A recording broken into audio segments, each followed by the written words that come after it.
അസ്സലാമു അലൈക്കും വറഹ്മത്തുള്ളാഹി വബറകാതുഹു. അൽഹംദുലില്ലാഹ് അസ്സലാത്തു വസ്സലാമു അലാ റസൂലില്ലാഹ് വഅലാ ആലിഹി വഅസ്ഹാബിഹി അജ്മഈൻ.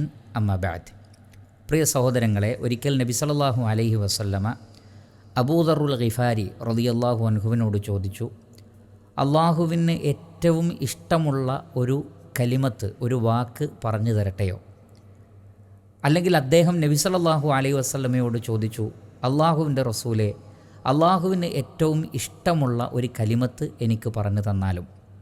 അപ്പോൾ നബി സല്ലല്ലാഹു അലൈഹി വസല്ലമ അദ്ദേഹത്തിന് നൽകിയ മറുപടി, അല്ലെങ്കിൽ അള്ളാഹുവിൻ്റെ റസൂൽ അങ്ങോട്ട് തന്നെ വിശദീകരിച്ചു കൊടുത്ത കാര്യം, അള്ളാഹുവിന് ഏറ്റവും ഇഷ്ടമുള്ള കലിമത്ത് എന്ന് പറയുന്നത് മസ്തഫാഹുല്ലാഹുലിൽ മലായിക്ക, മലക്കുകൾക്ക് വേണ്ടി അള്ളാഹു തിരഞ്ഞെടുത്ത ഒരു വാക്കാണ്.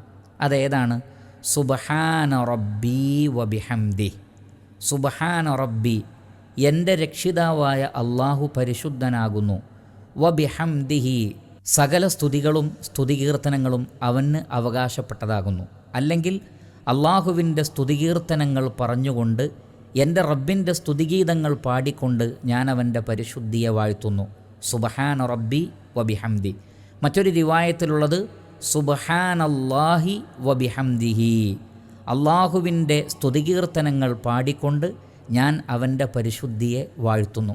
ഈ ഒരു ദിക്ർ, ഇത് അള്ളാഹു സുബ്ഹാനഹു തആല മലക്കുകൾക്ക് വേണ്ടി തിരഞ്ഞെടുത്തതാണ്. എണ്ണമറ്റ മലക്കുകൾ, അള്ളാഹുവിന് മാത്രമേ അവരുടെ എണ്ണം എത്രയാണെന്ന് അറിയുകയുള്ളൂ. ആ മലക്കുകൾ നിരന്തരമായി പറഞ്ഞുകൊണ്ടിരിക്കുന്ന ദിക്റാണ് സുബ്ഹാനല്ലാഹി വബിഹംദിഹി. ഇത് അള്ളാഹുവിന് ഏറെ ഇഷ്ടമാണ്. അതുകൊണ്ട് വിശ്വാസികൾ സമയം കിട്ടുന്ന സന്ദർഭങ്ങളിലൊക്കെ സുബ്ഹാനല്ലാഹി വബിഹംദിഹി എന്ന് പറഞ്ഞുകൊണ്ടിരിക്കുക.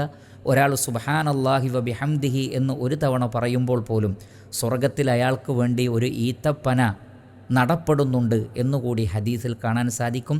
ധാരാളമായി ഈ ദിക്റുകൾ വർദ്ധിപ്പിക്കുക. അല്ലാഹു സുബ്ഹാനഹു വ തആല അനുഗ്രഹിക്കട്ടെ.